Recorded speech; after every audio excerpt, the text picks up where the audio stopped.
Hello and welcome to episode 2 of the Predictions Show on Wicked Crazy Crew TV. I'm your host, Tad Predicts, and it's really cool to be back for another episode. They've renewed us. The pilot episode was such a success. We got an episode 2, so that's really, really fun.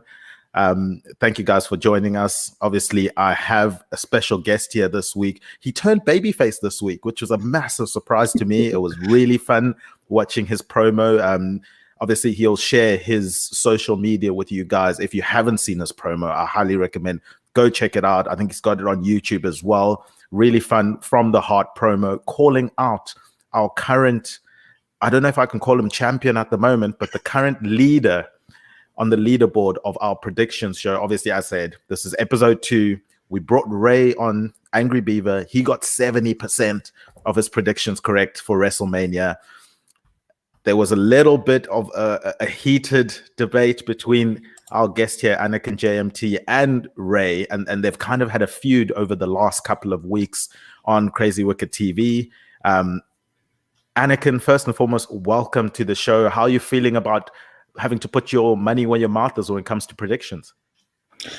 I'm feeling really good. You know, we had hoped to do this for WrestleMania Backlash, or WrestleBackmania Lash, as Alex Pulowski likes to say. But unfortunately, scheduling did not work out for us. But honestly, I'm happier doing this one because this is a show I'm actually interested in and I'm going to watch. Whereas WrestleMania Backlash, I didn't even bother watching. I had no interest in it. But this one, I already purchased it last week. I don't go into work Sunday night, so I'll be able to see the whole thing. So if there was going to be anyone that I was going to be on for a prediction show, this would be the one I would rather do. So I'm ready for it. Yeah. And as I said, we're really excited to have you on the show. Do you have, obviously you cut that awesome babyface promo. You called Ray out this week. Do you? Which I did just make public on my YouTube because it was private. Awesome. It was private, but I just now while we're talking, I did now go and make it public so anybody can see it. Which is another babyface move, as I'm saying. Like, this guy is doing all the right things. You got to go and cheer for him, surely, guys. Do you want to cut any sort of small promo on Ray now? I know on the first show we gave him the opportunity to cut a promo. You responded to him on the flagship show, obviously Crazy Wicked Pinfalls. Do you have anything you want to say before we get into the predictions, or you just ready to, just call it and let your predictions do the talking, so to speak? Well, I mean, I feel like I said all that I really had to say in the promo that has just now gone live in public from my YouTube, but since apparently Ray had said, oh, he's not going to watch any more of my promos, and it's all because I did one promo that was not as well received as I would hope that it would be, and so Ray's like, all right, I'm not going to watch any more of them. But it's like, here's the thing, that was one I went outside my element. I tried doing my own thing. I tried making it a little bit of like the old school John Cena raps that he would used to do. I am not John Cena. The only thing that me and him have in common is that we're both white. Apart from that, we're very different. So that's not my strength. But what I did with this last one is I played to my strength. I was like, you know what? If I do it sounding more like me, it comes across well. And the reception that I've gotten to it so far definitely was a better one. But just real quick, Ray, challenge has been laid out. If you want to take a forfeit, I will accept that. I won't call you a coward. I can't guarantee other people won't, but I won't be the one doing it because that's not what I'm about. So, Ray, give me an answer on next week Thursday's episode of the Wicked Crazy Pinfall Show, and we can go from there. And obviously, guys, if you do tune into Wicked Crazy Pinfalls live, it was going on Tuesdays. The show has been moved to Thursdays. Anakin, do you want to give more detail on time and same channel, obviously, that people can can go check out. But just it has been, just to confirm, it has been moved to Thursdays now. It has, yes. So this past Tuesday was the last Tuesday show because when NXT decided to give up the Wednesday Night Wars and they moved to Tuesday, that caused within all kind of wrestling and stuff, that caused things to shift. Impact moved to Thursdays. Tim and Joel, who do Tim and Joel in the Ring, went from Thursdays at 8. They went to, I believe they're now Tuesdays at 7. And Throwback, being the big NXT fan that he is, he didn't want to have to be going up against right up against NXT with a show at the same time.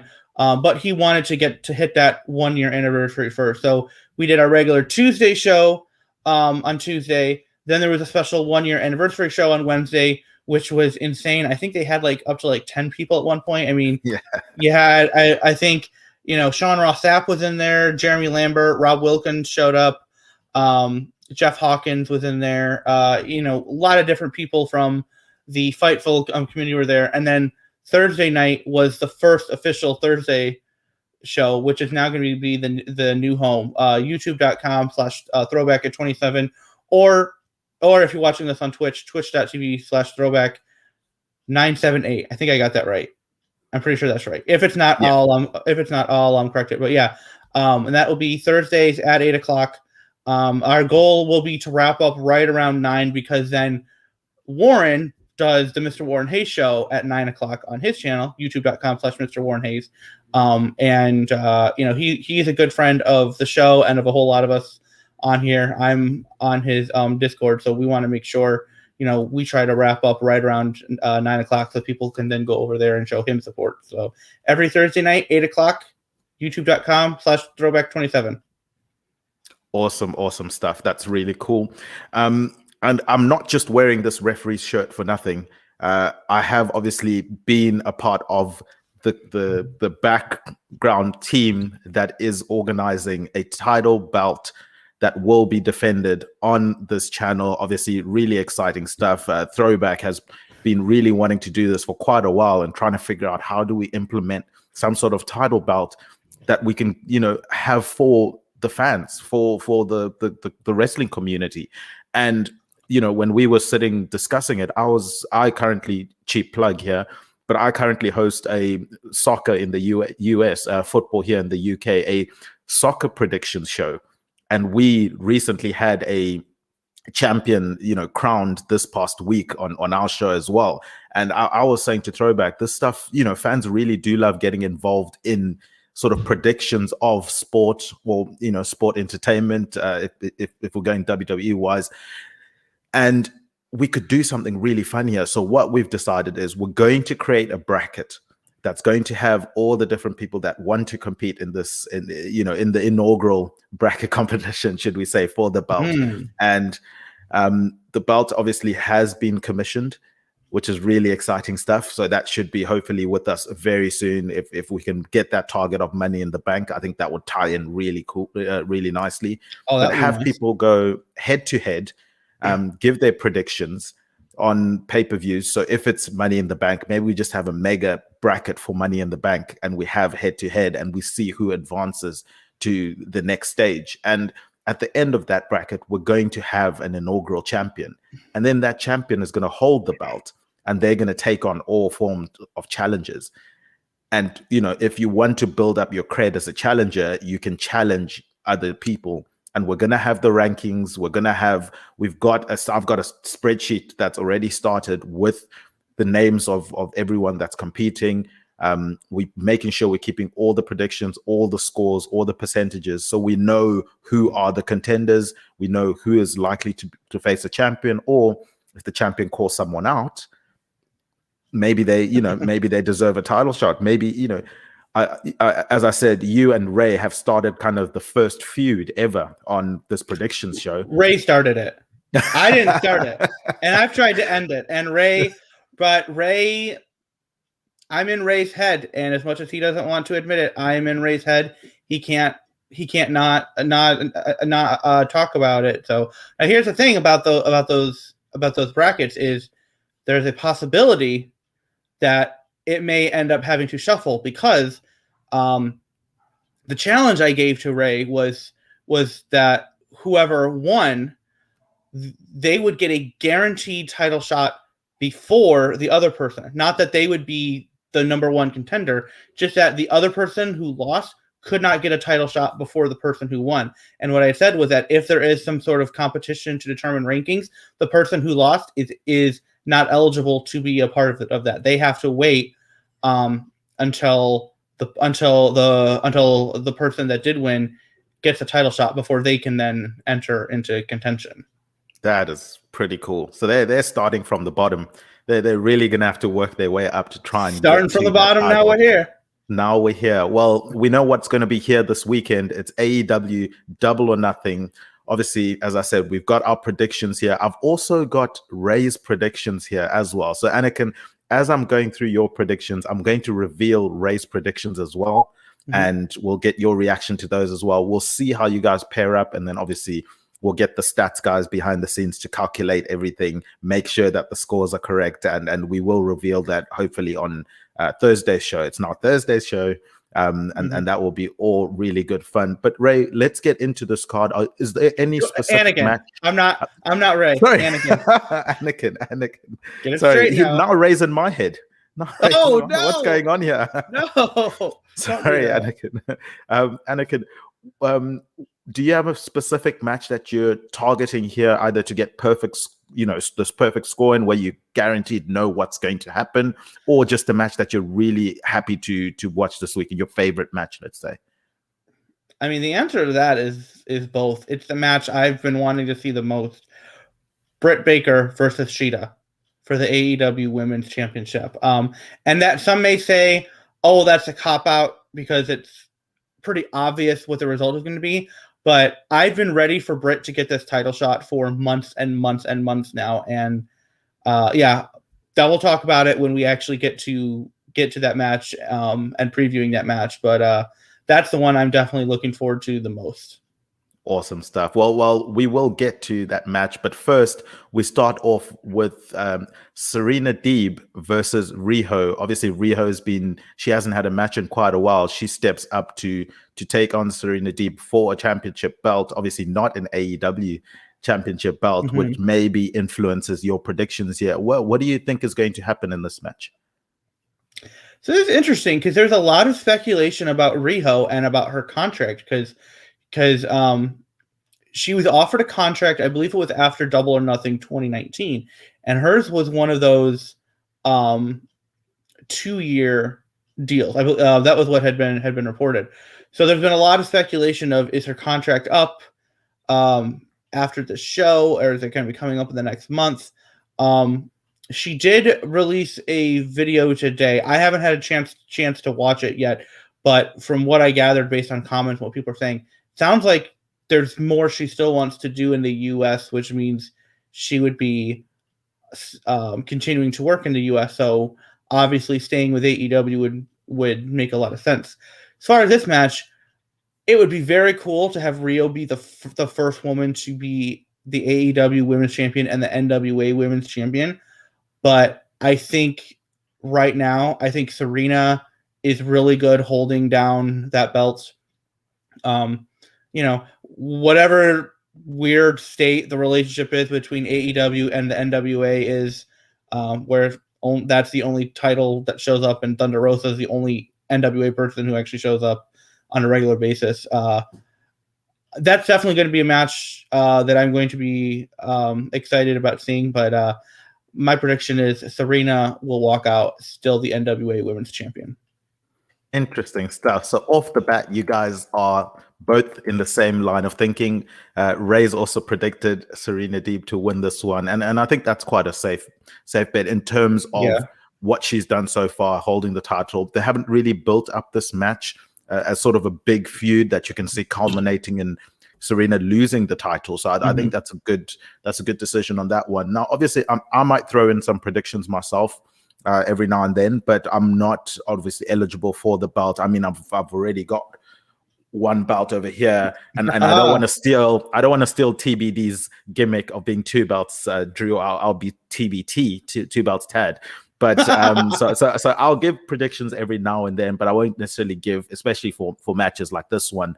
I think that's a pretty safe bet. I've got an interesting one though, obviously, for the Britt Baker versus Shida match, and I've got a theory that I want to run by you. So we'll see what happens there. But we'll move on to a match that has potential to be the main event, or even be one of those, matches that starts things off on a really good note. And we know AEW do love to start matches with tag team matches. And I'm talking about the Young Bucks, Matt and Nick Jackson. Obviously, the defending champions. They go up against Jon Moxley and Eddie Kingston. This is going to be a very, very exciting match. I mean, if Eddie can cut a promo for 30 minutes before this match, I'll be happy personally. I mean, he's fantastic on the mic. He'd probably be the only one on that roster that could cut a promo for 30 minutes, and people would go, "That's it? Keep going. Give me more. Give me more." Yeah, that would be really cool. But yeah, in terms of this match, and speaking of 30 minutes, I wouldn't be surprised if this match goes 30 minutes. Oh, I think easily. Knowing easily. The competitors here, but that's the good and the bad thing about AEW only doing 4 pay-per-views a year is they can give all their matches a good amount of time. But then it also means that then they can go late. And as somebody who's gotten used to WWE putting on 2.5 hour shows and they're out, and like how refreshing that is, like going to an AEW pay-per-view is like, oh, this is gonna be like 5-6 hours long. Okay. But all really good stuff. Yeah, I wouldn't be surprised if this goes 30 minutes at least. With the winner being?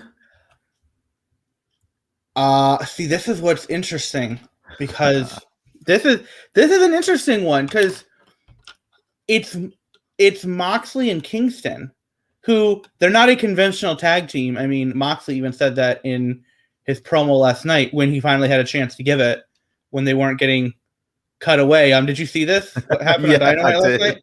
Oh my goodness! They started the promo again, right? Okay. They started it.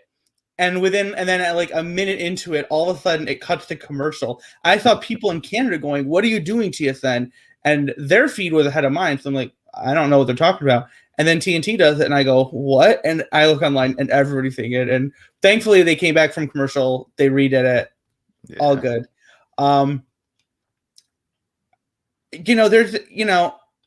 It's interesting because of how the Elite kind of has two storylines going on with people at the same time. There's Moxley and Kingston, but then there's also all the various challengers to Kenny for any one of his 4 belts. I mean, if you're counting it's 3 championships, 4 title belts, because the TNA title is still there for whatever reason. So you've got that interesting story going on. There's a part of me, actually, there's a very big part of me that would love to have this story with Moxley culminate in like Moxley and Kingston. They don't win the titles. They can't make any headroom. And Moxley goes, "Well, we tried doing it just the 2 of us against the world. Clearly, I need a few more. Thankfully, I've still got some other friends." And out comes Roman and Seth, and it's like it just, that would be amazing because it would make sense, but it's never going to happen. So that you can do that in 2K22 when that comes out, assuming that works, assuming the game works. But as far as this match, I predict it's going to be a barn burner of a match. But I think as long as Kenny has the AEW title, I don't think the Young Bucks are losing the tag titles. So I think the Young Bucks are gonna win and retain. Don't know if it'll be clean, because you got those Good Brothers hanging around, but I definitely think they will still be champs at the end of the night. And it is interesting on the title of the match. It does say the Young Bucks in brackets with the Elite. So you bring up a good point there. And my thought process on this match as well is we don't know. I know Jon Moxley, I think he has said that he wants to continue fighting, but obviously we know Renee is expecting at the moment. So there's a possibility that they don't want to put a title on Jon just for that reason. Very soon. She was actually on the Kind of Funny podcast of this week, and she said she's 38 weeks along. So wow, yeah, it's I didn't even consider that, but that's a good point. Maybe I should have brought that up before you gave your prediction. You see, as I said, I can't compete for the belt because I've already got one. But trust me, if I needed to compete for this thing, I would absolutely smash it. And I don't mean to cut a promo on everyone, and maybe one day I will, but just know that you're lucky that I don't have to compete for this one, or I can't compete for this one. The shackles have been put on me. I'm being held back by Throwback. Maybe one day. So you're okay. I was about to ask if you're Cody because you can't compete for the title, but now it sounds more like you're going Daniel Bryan because you're getting held back by the authority. I'm getting held back by the authority, and the people need to speak up. I'm going to start a yes movement on this podcast, and then eventually, if we can get through to Throwback, obviously the authority. They don't want they don't want me to be champion because they're going to be like, he came up with the concept, kind of. If we put him as champion, people are going to think it's rigged. You know how people can be at times, so that's fine. That's fine. So you're also like Xavier Woods on Up Up Down Down, where he said, "Hey, I created it. I can't go for the Up Up Down Down title." And then Tyler Breeze drove him so insane, putting that in the dog crate and bringing out the left right title that he finally went for it and lost to. We'll see. Okay. I guess you guys will have to tune in to see if I ever do challenge for it. What an episode that would be, I'm sure. But what an episode in terms of matches this is going to be. It's the Casino Battle Royale. Wait, you didn't say Ray's pick. You didn't give Ray's pick for... Ray chose the Young Bucks as well. Okay. Ray chose the Young Bucks as well. So you guys are dead even at the moment. And we'll obviously, the beauty is we've got 10 matches. There's no way you guys are going 10 for 10 here. And if you do, I'm going to be personally really upset. But I don't see it happening. We might have to have a bonus round. I'll create a bonus round. We will have a separation at some point in time. But I don't know how you're going to be able to separate all these people in the ring. It's a Casino Battle Royale. As I said, there are a whole host of people in this one, probably most notably Christian Cage. You've got Matt Sydal, Powerhouse Hobbs, Penta El Zero Miedo, Jungle Boy, Matt Hardy, Mark Quinn, Isaiah Cassidy, The Blade, Evil Uno, Colt Cabana, Preston Ten Vance, Griff Garrison, Brian Pillman Jr., Max Caster, Anthony Bowens, QT Marshall is thrown in there as well, Nick Camarado, Dustin Rhodes, Lee Johnson, and then the Ace. And I'm curious, the Joker, because obviously, I mean the Joker, different cards. The Joker. Now I'm curious for you to give me not just your prediction on who you think is going to win this match, but also a prediction on who you think the Joker is going to be. I personally won't give a prediction on who I think the match winner will be, but I'm going to predict who the Joker is going to be, and that probably will give away who I inevitably think will win this match. But take it away, Anakin. Who's taking the Casino Battle Royale, and who's going to be that Joker? So the Joker is such an interesting one because there's been so much speculation. I think that's going to be something we're going to be saying. We're going to be saying a lot during this card. So much speculation, but Daniel Bryan is one of those big rumors because his contract is up. As far as we know, he is indeed a free agent, and he's talked about wanting to work with other promotions and go to Japan, which then led to the news that came out yesterday of WWE talking with New Japans and people going, maybe they were doing those talks as a way to get Daniel Bryan to resign. I don't think Daniel Bryan's gonna be in it. I don't think. I don't know. There's something that makes me think that he's not going to be popping up this soon yet. Now All Out is a different story. But I don't think yet. I'm good. there's so many. There's two names. There's two names that are in my head that I'm thinking. One is Rich Swan, who wants to get revenge for losing the Impact World title. But we haven't seen anybody from Impact come over to AEW apart from the Good Brothers, which has been a source of frustration for a lot of us.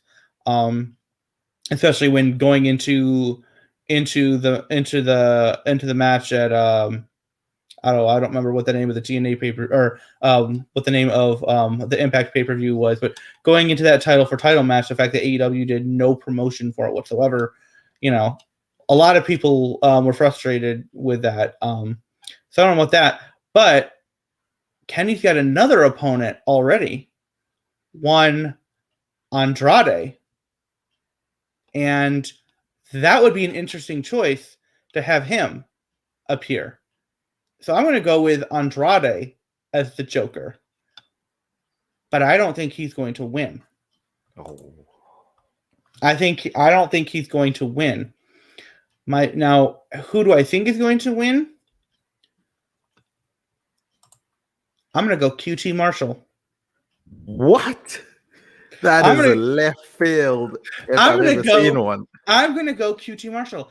But here's the thing. And there's people that are saying, hold on. Yes, throwback. I see you're here. Hello. So, right now, QT Marshall, he's doing his whole thing with Cody, right? But here's the question. Who is Cody, friends with, as far as we know? The Bucks and Kenny. And we've all been wondering when is Cody going to get involved in the Elite storylines? And that's what's led to a lot of speculation about what the real life status is of the relationship between Kenny and Cody and the Bucks. And Cody, on the media call said, that they're all fine, that he talks to the Bucks every day and he talks to Kenny just about every day. At some point, because Cody at some point has to get intermixed with this. And if QT Marshall ends up winning the Battle Royal and then gets a shot against Kenny, that could be a way to finally bring Cody into the storyline and into the mix. Because you can't get a proper resolution to this Elite storyline without having Cody being a part of it. The question is, how do you get him as being part of the storyline? If you have the number one guy that's going up against him, now he's going for his friend. That might be enough to get Cody involved. I like that. And the interesting thing with that is we know AEW they try, really hard with their long-term storyline booking, and they try to make a lot of sense out of things. So it makes sense to have a reason for Cody to become involved other than, he's just another EVP or VP that's tagging along. No, he's joining them because his opponent at the moment, the person he's feuding with, has got a title shot, and that would be a really fun way to enter that one. And with regards to the Andrade shout, I thought I was going to be the only one to call Andrade as my Joker. Yes. So when you said it, I was like, no, you've taken my choice. Which is obviously the beauty of being able to go first. If I'd gone first, I would have looked like the smart one. But I've gone with Andrade as well as the Joker. I think that would be really exciting. I think he could also then go and win it, which then sets up, because we know that Andrade and Kenny Omega have a match, a AAA championship match coming up. And I think that's a way maybe to set that up. He gets thrown in there. Maybe they say he's not all elite, but he's coming for a title. Does it say that it's specifically an AEW championship match? Maybe this is me putting my lawyer hat on. It says it's for a future AEW World Championship match. Okay. But here's the thing: if he wins it, then have the match he already has. It's a double title match. Yep, that could work out really well. Because and there's some people going, well, why when you could have two separate titles for the matches? And it's like, because then it creates more intrigue. Now both titles are on the line, and suddenly it's because then it's that Now the only downside is that there's already people speculating. There's that word again. If you're watching at home, maybe you'll want to take a shot every time we say speculating, or maybe not. That might be bad. But there's been speculation that Andrade might take the AAA title off of him. So if you have a double title, that does give it away a little bit more, because there's no way Omega is going to drop the title, which is why I didn't think Andrade was going to win. Because if I was booking it and I had Andrade win, that would be what I would do. But you make it a double title match, then you're drumming up more interest for the AAA match, and then maybe they'll start promoting that match on AEW programming. That would be really cool. Obviously, just to round everything up, Ray Angry Beaver, he's gone with Christian as the winner. So we've now got at least our first difference between you guys. So he's gone with Christian to win it. Obviously, outwork everyone. Christian Cage. He did call out Kenny Omega a while back. Mm-hmm. Maybe this is a way to make him earn it. People didn't feel he had earned it when he first came in. Who did he say was going to be the Joker? He said Nick Gage. That's a good call. The only thing about Christian is because he's involved in the Team Taz storyline, and I've been thinking for a while. I think the way that should go is Christian takes the FTW title, because it's not being used. I mean, you've got Brian Cage, who's got the title in a match, and the title's not even up for grabs. So which is just like, okay, so what's the point of it? I mean, even Ted DiBiase defended the $1 Million Dream. So if this ends up in Christian being in him winning the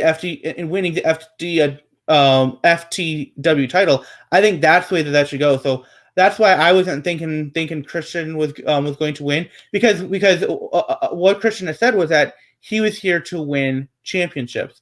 He didn't specify which championships, which leaves open that possibility of taking the FTW title.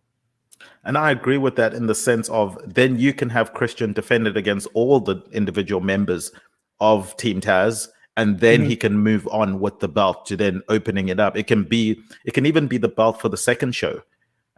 Make that the main belt for the second show or something like that. So they can really make a lot of cool matches and make it a little bit more important than what it currently is at the moment. But you spoke about Brian Cage. You mentioned he's got a match on this show for Double or Nothing, and it's a non-title match. Maybe it's like the other company's logic, where if he loses the match, then automatically the other guy's entitled to a title match. But anyway, it's Hangman Adam Page versus Brian Cage, obviously in inverted commas, with Team Taz. We know, to close off, to kind of tie this feud in a bow, just before Double or Nothing, we had Team Taz kind of surrounding the ring, but Adam obviously called out Brian Cage and said, look, if you're man enough, you can beat me without Team Taz. So do you have any thought on whether, I know Brian Cage just said he doesn't need Team Taz to interfere. Do you think they interfere in this match? And then obviously giving your prediction on who you think takes this match. I think they may try to, but I think Brian. Hold on, I want to make sure I get this name. Okay, Brian Cage. There's so many, because you got Hangman Page, you've got Brian Page, you've got Brian Cage, you've got Christian Cage. There's a Diamond Dallas Cage. It's literally like, I can't. You got Ethan Page. There's so many cages and pages. Cages and pages. That's the name of a show. That's a pay-per-view right there. That's a pay-per-view right and there. And it only features the pages and the cages. Yes, in cage matches. Yes. In cage matches. You also have whoever it is with the librarian gimmick, and she's ripping out pages from the books and tossing them around. So I gotta look again. So Brian Cage. Okay. Yes. So I think, I think Team Taz may come out and maybe try to interfere, but Brian Cage be like, no, I got this. This one is a little bit of a toss-up for me because I can see both ways. I can see Brian Cage looking strong because I do see Christian beating him is where the Christian Team Taz storyline ultimately goes. But Hangman, and this is a little bit of a spoiler for what we'll be talking about later, but I think Hangman is going to be the one who ultimately becomes AEW champion. So he took that loss on Dynamite a few weeks ago. So he's gone back down the ranks.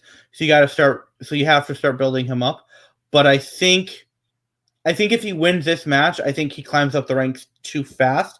You got to give it a little more time. So I'm going to go with Brian Cage. I'm going to say Brian Cage wins. It makes him look strong, especially if he does it without any help from his teammates. And that keeps him strong, so that when Christian ultimately beats him, it means more. That victory means more. And then, and Page then has to work even harder to get back up the rankings, to get back to Kenny. That's a good way to build him up. And as you say, you don't want to build him up too fast. We know the AEW pay-per-views are far and few between, so they need time to really build a storyline, and they do have that luxury of time, should I rather say, to build up a storyline. So him taking a loss here doesn't necessarily hurt that potential feud for a championship. They can always have more than enough weeks to then build him up and try and get him back on track. Well, speaking of building people up, obviously the next match involves someone who a lot of the internet wrestling community was hoping would have been built up like a machine.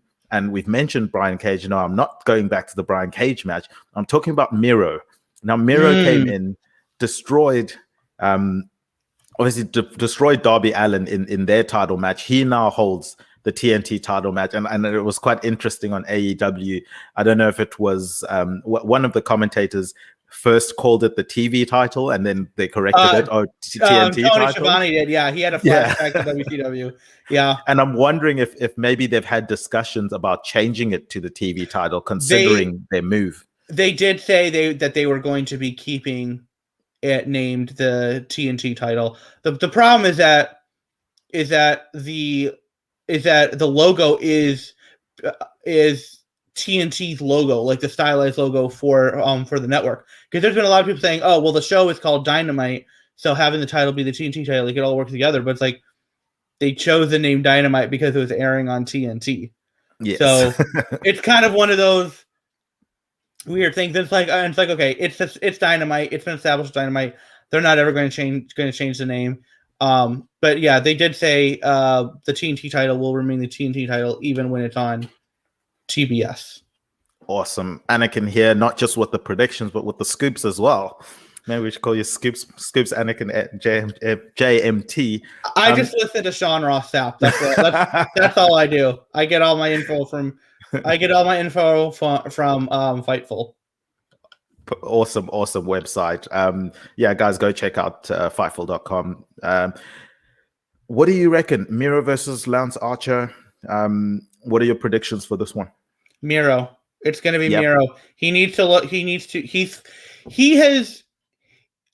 I mean, last night facing Dante. Poor Dante, because the crowd is going, Miro's gonna kill you. Miro was drinking them in. He was drinking them in. I mean, he has not been this over since the height of Rusev Day. Like he has not been this over since then, and he needs to absolutely be looking strong. He needs, we've been lucky, lucky in general in terms of major North American wrestling. Not so much for AEW because they're showing this is typically going to be the standard, except for the title, which we'll get to, but.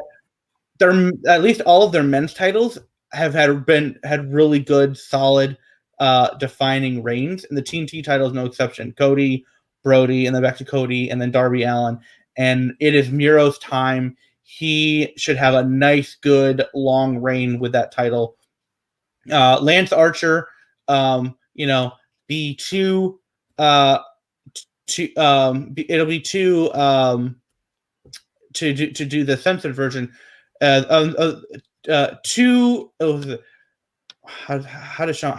does Sean put this? This will be a big meaty Sons of Bucks match. This will be a really good, solid match. But Miro is going to come out on top, I think. Interesting stuff. Yeah. And as you say, it's early in his title reign. It's a good feud to build him up. Unfortunately for Lance Archer, it's just not his time at the moment, but I'm pretty sure his time will come. But we mentioned Darby Allin a bit earlier on. What did Ray say? Lost that.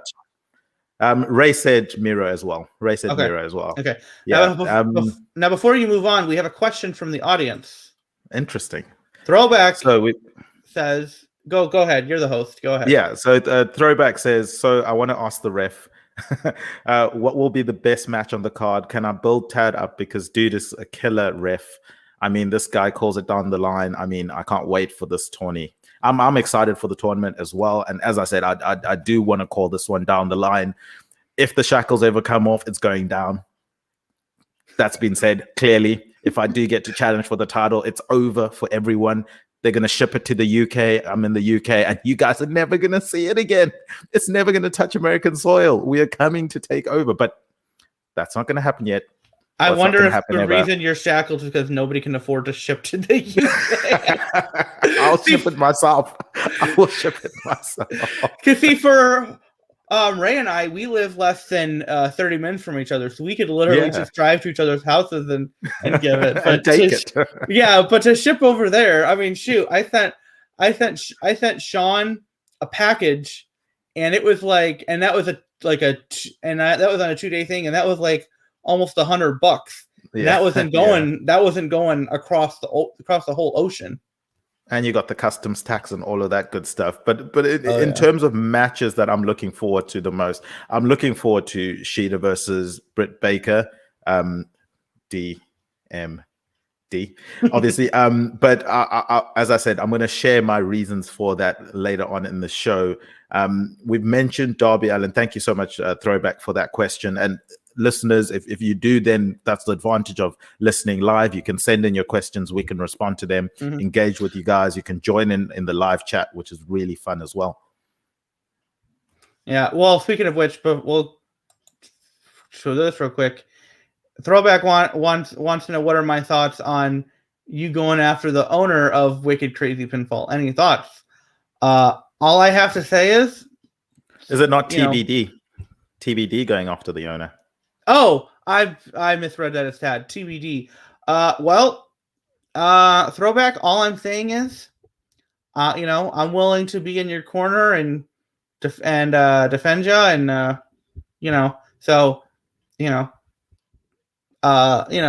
if you want to utilize me in that way, I got my eye set on Drew. I got to deal with Ray first, but once I've dealt with Ray, I'll be right there. I'll look at Drew dead in the eye and I'll go, wait, there it is. Just bring it. Just bring it. Sting and Darby Allin are going to be hoping to just bring it. They go up against Scorpio Sky versus Good GTK. Segue. Thank you. I appreciate it. I can't claim to be the king of segues because there's already someone that has that gimmick. So maybe the prince of segues. And maybe I just claim the title of king of the segues because, as I said, I'm in the UK, and if anyone knows about royalty, it's going to be the UK. So maybe I might just take that crown away from Sean Ross Sapp, the original king of the segues. Aren't you guys trying to get rid of your royals? I'm not touching that subject. Okay, I'm not touching that subject. Fair. Sting and Darby Allin versus Scorpio Sky and Ethan Page. What are you thinking here? I think it's going to be Scorpio Sky and Ethan Page, because I believe Darby and Sting won the last match, but that was a cinematic match, so plays to Sting's strength. Sting is Sting. He can afford to take a loss. He's Sting, and Darby. I think Darby has proven that in losing the TNT title, I don't think it's hurt him. I think he has continued to be at that same level that he was at, which is what you want to do when a guy drops the title. You don't want him to just fall back down the ranks. You want him to still be at that same level or even continue to go higher. So I think they can both afford to take it. I think probably the safe bet is Sting himself actually ends up taking the pinfall or the submission, because he is Sting and he can take it that more than Darby can. But I think Ethan Page and Scorpio Sky, they are just getting started, and and I think for them to win would be the right call for them, and and then we get I'd say a really good eventually a really good title match against the Young Bucks, like on Dynamite. Like that would be a really good main event, having those two go at it. I don't think they'd win. I think it's because like I said before, with the Young Bucks, but I think that would be a really good solid match. So yeah, I'm going Scorpio and Ethan Page. And the thing is, Sting being pinned elevates the other two. Like whoever pins him, obviously as they're a tag team, so it elevates them both. But you don't need to pin Darby. Mm-hmm. Let Sting, as you said, let Sting take the pin. You can write a really good story about how he takes the pin, or maybe he has to tap out or something. It's really not going to hurt him. Sting is going to be Sting. So that will be interesting. But speaking of the more established person taking a pin, we've got Cody Rhodes versus Anthony Ogogo in the next match. Do you see the experienced guy taking the pin in this one? Obviously, me personally, I don't know if you feel the same way, but I think Ogogo is the face in this whole thing. Like based on what they've given me, I'm rooting for Ogogo, and I'm not understanding how he's a heel in this whole storyline. I mean, it really it depends on what circle you're in. There are some circles who say Cody's a face, and judging by the crowd last night, Cody's the face. But I think the general, at least online, the general consensus seems to be that that Anthony Ogogo is a heel, is a face. Which, by the way, I have to ask you, whenever you say Ogogo, Dumb, are you like me and you just want to go, wake me up before you go? I always want to do it every time. I'm never going to forget that. I think everyone that listens to this podcast will forever sing that song now. And if he doesn't at least one time come out to that song in his AEW career, I don't know what we're doing here, because we've seen Jon Moxley come out to a custom, entrance. We've seen Jungle Boy has adopted a cool entrance. We've seen it with, we've seen it with Orange Cassidy as well. Yeah. So I think you might have just pitched a really good idea. So Tony Khan, I know you're a big fan of this podcast. Where's DGMC? He claims to be Tony Khan. Exactly. Send the paycheck to anakinjmt for when this goes over, when this entrance goes over. So have you chosen on who you think's going to win this one?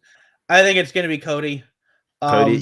Because I think Cody needs to win it so that he can get to QT Marshall eventually, and and I think because then I think it's up against QT Marshall eventually. That's when Cody loses. But I think until then, I think he has to get through all of the factory guys, and then once he gets to QT Marshall, then QT Marshall goes, "This is why I'm the leader of the factory. This is why I left. I don't need you anymore." But for this match, I expect Ogogo to do good. I think Cody's going to be looking for that liver punch. He's got it scouted. He is well aware of it now, and I think Ogogo will go for it, and maybe Cody will dodge it. Hits the crossroads, 1, 2, 3, and then there you go. But I think I definitely see Cody winning this, especially since he's going. just for This weekend, he's going as the American Dream. So I definitely see him. It's a Memorial Day weekend. He's briefly taking the name that his dad had. I don't think he'll come out in polka dots though. Probably leave the polka dots at home. But I definitely see Cody winning this match. Awesome stuff. Now you've mentioned this as your match of the weekend. I think it's my match of the weekend. What did Ray say? Ray said Cody Rhodes. Ray said Cody Rhodes as well. Did you say who Ray had down for Sting and Darby Allin versus Scorpio Sky and Ethan Page? Scorpio Sky and Ethan Page as well. Okay. So you guys are pretty level here. It's as it stands, it's going to come down to the Casino Battle Royal. Okay. And Hangman Page versus Brian Cage. Ray went with Hangman Page. Okay, so Brian Cage. So we're different there too. Yeah, so you've got two so far that you're different. We'll see if you're different at this one. Now, I don't know if you want me to give my theory before you give your answer. I don't know if it will influence your answer or anything. Do you want to go ahead and give your answer for that one? For which one? For Hikaru Shida versus Britt Baker, DMD. Legally speaking, we have to do that every time we mention her name, just to let you know. We don't want to be slapped with some sort of lawsuit. I'm just letting you know. Right. You go ahead because I am 100% confident in my answer. So you go ahead. In your answer. Okay. Yeah. So, and I think it's pretty safe to say majority of people think this is the culmination of, the push that they've had for Britt Baker. First AEW woman signing. She was the franchise player pretty much for the women's roster. Well, she's been, pushed as the franchise player. Early on, maybe didn't quite have the full package for that. But I think obviously not having worked major TV, you need to find the cameras, you need to be able to do a whole lot of other things, and also just natural progression in the ring. But boy, has she stepped up. She's lived up to being the franchise player now. I think in this match, me personally, I want Hikaru Shida to win it. And the reason why I want her to win it is because I think there's no doubt Britt Baker's going to get cheered in this match. Right. Hikaru Shida might not get booed, but she probably won't be cheered as loud as Britt Baker. Now, the way to do this is to get Hikaru Shida frustrated in terms of storyline of the entire matches. Hikaru Shida gets frustrated at the crowd cheering for this heel when you should be cheering me, the babyface. It's my first title defense in front of a live crowd. I've been your champion for, so long, and you guys aren't even cheering me. She cheats to keep the title. And that then turns Britt Baker face because the crowd's already cheering her. So you may as well let the crowd cheer her. And then you allow Hikaru Shida to become the heel. She can get the boos. It will work even better when Hikaru is a heel, because then not only will she just get mild cheers, she's not going to get active boos because people want Britt Baker to get the title. Then you have Britt Baker chasing her, Hikaru Shida avoiding her, until you then have babyface Britt Baker taking the title. I see where you're thinking with that, and yeah, that was going into Dynamite last night. That was something a lot of us were curious about: is how is the crowd going to react to Shida and to Britt? And at one point, right at the beginning of the show, when they went through the whole card of Double or Nothing, Shida and Britt came up, and there wasn't a whole lot of noise about it, and it was like, oh, okay, that's not so good. Shida came out, and she was definitely getting cheers. Now, some people said that they were hearing some boos. I didn't hear any of that. I don't know if the people who were hearing boos, if they just heard differently than me, or maybe they were there in the crowd and so they could actually hear them. Britt definitely was getting cheers, when she was cutting her promo last night.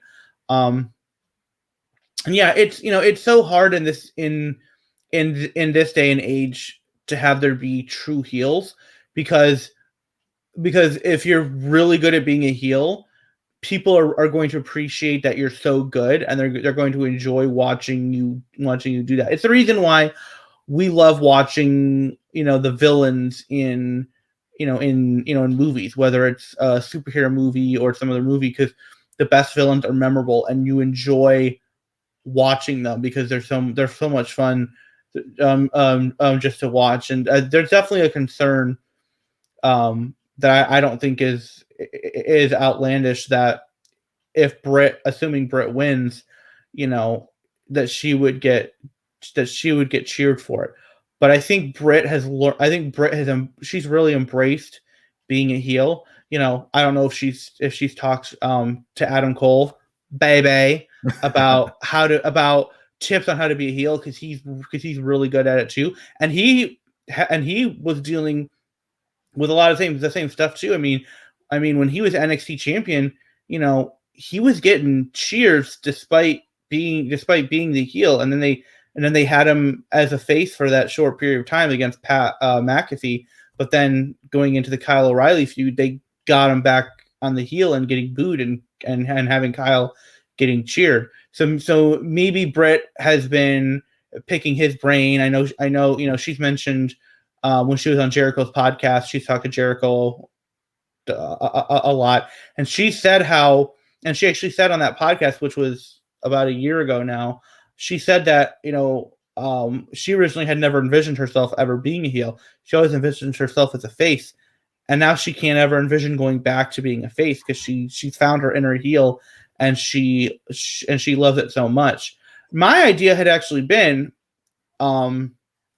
because several weeks ago on Dynamite, Sheeta defended against Ty Conti, and I had a crazy idea because Ty Conti has gotten really over pretty fast. I mean, in about a year, she goes from being just another person on NXT who gets TV time sometime to then she's on AEW. She forms a tag team with Anna Jay, gets over, and then she ends up climbing to the top of the women's division in the rankings. And my thought was, at that time, was, what if Ty wins a title and then Britt immediately comes out and beats her down and says, now I'm at the top of the rankings and I'm coming for you. And then because then I think people wouldn't necessarily cheer Britt over Ty.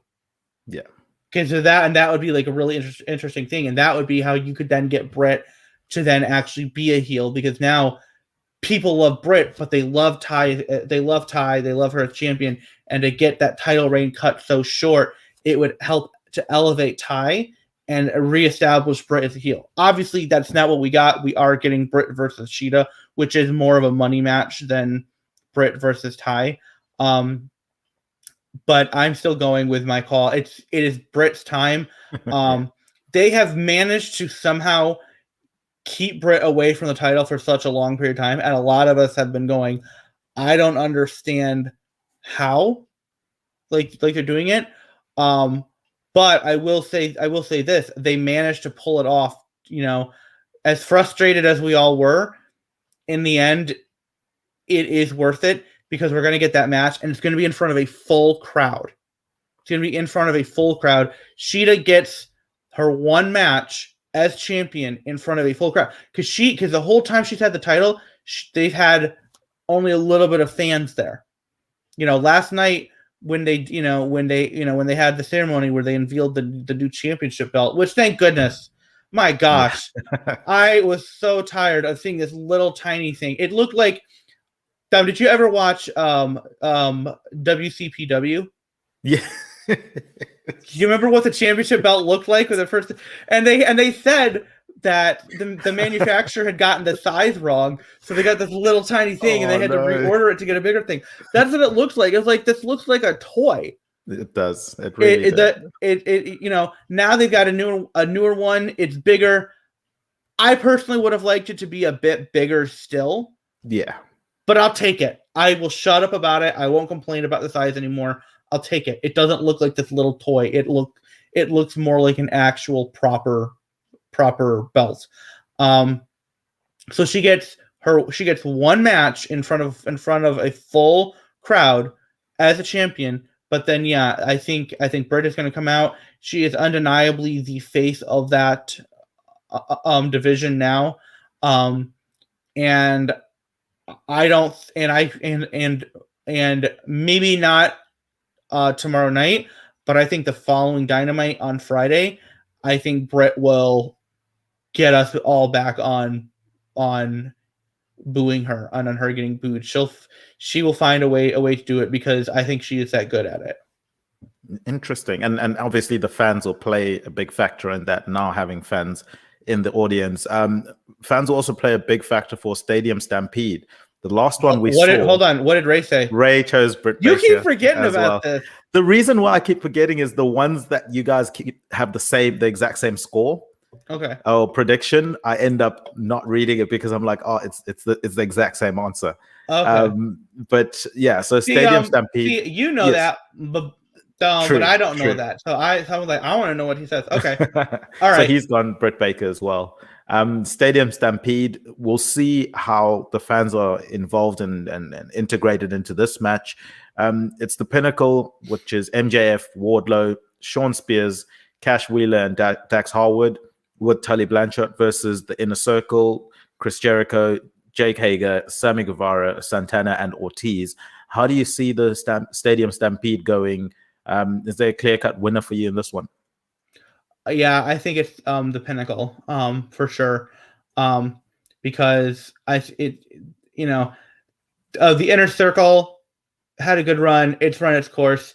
It is time for them to break up. Sammy Guevara is a top singles guy just waiting. Not that he couldn't be a top singles guy as part of faction, because what AEW has shown is you can be in a tag team, you can be in a faction, and still do really well as a singles competitor. But as long as Jericho was in the group, Sammy was never going to get the full proper attention that he deserves. And Sammy definitely needs it. I have to admit, I was a little nervous last night when they ended up going into the stadium and they started doing a little bit. And I'm thinking, no, save it for Sunday. Don't be doing all this. Don't, because that's a very WWE thing to do a little bit of a tease and then you end up doing too much. But I think they managed to stop it at just the right time. The double pile driver through the tables was brutal, like real bad. It's gonna be weird because we have an idea of what this will be because we saw it last year, but last year admittedly had a lot of really silly stuff. Like you had, I forget which one of the Bucks, but you had one of the Bucks literally suplexing all the way across the field. You had Santana, Dan Ortiz, seemingly drown Matt Hardy, only for him to then act like it was the waters of regeneration and be regenerated as Matt Hardy version 1, and as Team Extreme Matt and all this stuff, and you had a repeat of Sammy getting chased down in the golf cart. You had Hangman Page riding the horse. You then had the fight in the bar where then afterwards Hangman takes a shot of whiskey and Kenny's drinking a glass of milk. I mean, you had a lot of silly stuff in there. But I don't think you can have it be this silly this time because we had Blood and Guts, which was it lived up to the name. It was brutal. So I don't think you can necessarily have it be that silly this time, which will also help to distinguish it from last year's event. And if they do it differently, I'm gonna be really, really curious at how this one is done. Also really curious and like you said, how the fans are going to be involved and where in the card it's going to be. Is it going to main event like it did last time? Could it open the show? Who knows? There's such a. It's going to be very interesting watching the match order tomorrow night and seeing where matches fall on the card, because a lot of these matches could there's a lot of different spots for them, but I think ultimately I I think it will be of the pinnacle, as they said, at the top, standing at the top, victorious.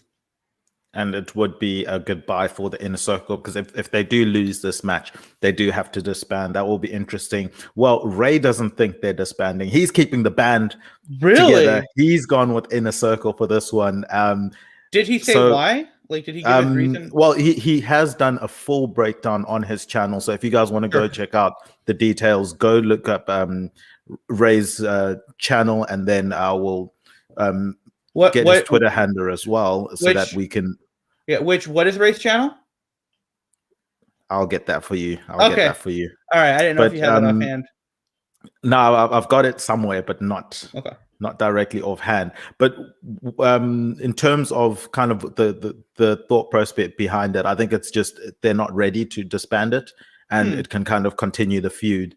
But if you go to his Twitter at angrybeaver1127, you can get the link to the show. It's his pinned tweet as well, so it's very easy to then get that link to his show. Okay. Check it out, guys. I recommend that. We'll put a link to that in the description for this video on YouTube. Awesome. You see, babyface moves the whole time. He's really, really trying here, guys, to be the babyface. Speaking of big babyfaces, we've got Orange Cassidy coming up against Kenny Omega, but it's not just him. There's Puck thrown in there as well. It's a triple threat match for the AEW Championship. How do you see this match going? I mean, I think you've kind of alluded to it throughout the podcast in terms of who you think is going to be winning this one. Yeah, I mean, I would have to say, I think it's going to be Kenny, for sure. I expect this to be a really good match. I think, is this the first multi-man match for like a title or a title opportunity that isn't like the Battle Royal or the ladder match? Especially the AEW Championship. Definitely. Yeah, because I feel like this is the first triple threat match we've actually seen in AEW, period. I could be wrong on that. But it certainly feels like it. This is a weird one because like Orange Cassidy, like so the way that like the Authority was describing Daniel Bryan leading into WrestleMania 30 about him not being a main event player, that's kind of how I feel about Orange Cassidy, which in some ways is strange because he has shown he can be serious when he needs to be, and he can turn up the intensity, but his overall personality and aloofness is, it's kind of, it's not something that I would normally think would be something that a world champion would have. Now, Pac is a different story. And we've seen how Pac, as a heel with a title, can be. King of the Cruiserweights, baby. But Kenny, there's no way Kenny is losing. There's no way Kenny Omega is losing. Not here, not to these two. The person I think he will lose that title to is Hangman Page. Whether that's at All Out or at Full Gear, I don't know. But this match tonight, I think Kenny's going to win, and I think. But I'm trying to think who's going to take the pinfall. That's the interesting question. Ooh. Who's going to take the pinfall? Because can I throw that in as a bonus question, and sure. Then what we'll do is we'll get Ray to send in his answer as well at some point in time, so it's officially locked in. But maybe as a bonus point, who takes the pin? And it's because, as you say, it's the first triple threat match for a title, at least. So it's quite a unique opportunity for us to throw an extra point in there. Yeah. I'm really trying to think. I'm gonna say Orange Cassidy's gonna take the pin, just because I think there's a little more meat on the bone for Pac Kenny singles match, because Pac can say, and I'm not sure if this is something that AEW would do, but this is a very WWE thing, so for that reason alone, they may not do it. But Pac could say, "You didn't, this is going to be a terrible accent. You didn't I was pin waiting me. for you to do it. You didn't pin me." I can't do it. I can't even. I don't even know. I don't even. Because he's what, Scottish? I think he's English. I think Blackpool. Is he just English? Yeah. Oh, okay. For some reason I thought he was Scottish, but oh yeah, English. Born in Newcastle. Okay. Newcastle. Okay. Newcastle. Okay. Those cultaholic boys. In my head, I'm trying to do a Newcastle accent, but I will not do that publicly because I don't want to be shamed. But I applaud you for the effort. So it would be more like you didn't pin me, so I still get a shot. That wasn't bad. Well, I'll give it to you. Interesting fact as well. Newcastle's football team does wear black and white as their official colors. So that's a little tidbit for you guys as well. But okay. You've mentioned that you think Orange Cassidy gets pinned. Mm-hmm. Ray's going to punch you back in the face because he's going for Orange Cassidy to win the AEW championship. What? He says Kenny Omega. It's such a fascinating theory. And as we said, guys, check out his channel. Go obviously look on his Twitter at Angry Beaver, Angry Beaver 1127. You can listen to the podcast, listen to why he predicts that Orange Cassidy is going to win it. It's really interesting, but effectively it's Kenny Omega falling apart. But go and listen to how he breaks it down. It's a fascinating discussion. So we did just put the link in the description. So if you refresh the page real quick, you will see it. You will see it in there. Like, Kenny, obviously, at some point he's going to start falling apart. I think it's way too soon. I think it's way too soon for this. Now, maybe because, especially, I just Hangman has to be the one, in my opinion. Hangman has to be the one to take it because they did such a great job of making this story of, Kenny and Hangman form a tag team. They team up. They win the tag titles. They have a great run, and then they lose them, and then they split and go their own separate ways, and then face each other at Full Gear last year in that tournament to determine the number one contender, and Kenny wins it, and then ended up beating Moxley at the Winter is Coming show, and it just there's such a poetry to it to have Hangman either beat Kenny at All Out 2 years after he failed to beat Jericho for the title, or to beat him at Full Gear 1 year after Kenny beat him for the title shot. Now Hangman beats him for the title itself. But Orange Cassidy, that's a wow. Okay. It would be interesting if your scores come down to that last match and it does main event. Obviously, we don't know necessarily the order of how things are going to go, but if it does end like that, and I do like the layers that you have been putting on there to end the show. But Anakin, you've said it all, you've done it all, you've given your predictions, they are locked in. As we said, we're going to get Ray's final prediction in terms of who he thinks is going to get pinned for that AEW championship match. Before we end the show, is there anything you want to plug, put over, or promote before we wrap up? Yeah. So you can follow me on Twitter at anakinjmt. If you want to see my promo video, I have now made that public. That is at youtube.com/anakinjmt. I'm also on the Mr. Warren Hayes Discord. If you like talking wrestling and you want to be able to talk with other people during shows. You can come then hang out with us. We have people in there in live watching channels during any WWE shows, whether they're Raw, SmackDown, NXT, or pay-per-view. We have people in there talking AEW in live channels when either Elevation or Dark or Dynamite is there, or not is there, is airing, and we will tomorrow night as well. And the AEW channels in particular always have a lot of talk going on. There's always a lot of stuff going on. People are very interested in watching those shows and talking about them as they're going on. So it's a great place. So go to twitter.com/Mr. Warren Hayes.